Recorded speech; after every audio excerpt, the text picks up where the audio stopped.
look, it's all part of the equation, and I love winners, and he has that. He also has, from the brief interaction before I was hired as the general manager of the 49ers, I spent some time around him at the Super Bowl, and there's certain guys who just carry themselves differently, have a presence about them. I'd put him in that category. In the brief time, you can just see there's a confidence and aura that he carries himself with that's pretty special.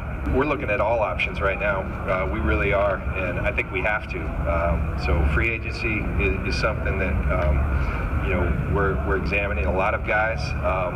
The draft I just spoke about, other options as well. So both Kyle and I from the start, I mean, that's one thing we've talked a lot about in our discussions. I'd love to tell you that strong safety, free safety is that position you have to have, and I believe it's important. But the quarterback position is one you have to hit on, and we're looking to do that. We had as I mentioned after that meeting, we had a real nice meeting, and one thing that meeting that we talked to Colin about, I think having been a player, one thing I always wanted coaches, I think any player, is just transparency. You want honesty, and so that's what we were with Colin, and he was back to us. So there was a great understanding, and I think we both agreed that under the current construct, it wasn't going to work out.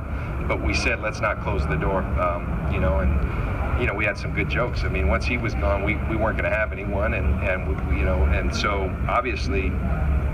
Yes, as he hits free agency, that's something that we'll keep our eyes open, and we want him to keep us in mind as well. So it's something that we left that door open in a very real and positive way.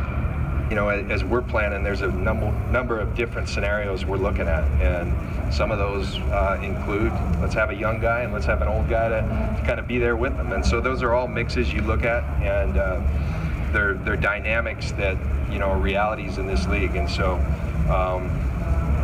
we've got some great options at our disposal. A lot of people look at it like, oh my gosh, you don't have any quarterbacks, but that also is somewhat liberating in that you can create this thing in that position that is so critical in the way that you want it. Now, we're restricted by who's available and whatnot, but I think we've got a lot of great options at our disposal. We got the number 2 pick in the draft, and that's not something that people are usually happy about because it means that you just went through a miserable season.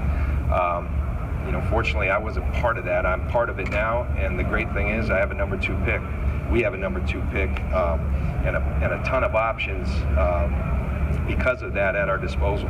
Look, as a Stanford fan, I wasn't a huge fan of that. We could have used him, but they did all right without him too. I think you understand their perspective, but don't necessarily think it's a positive thing for college football.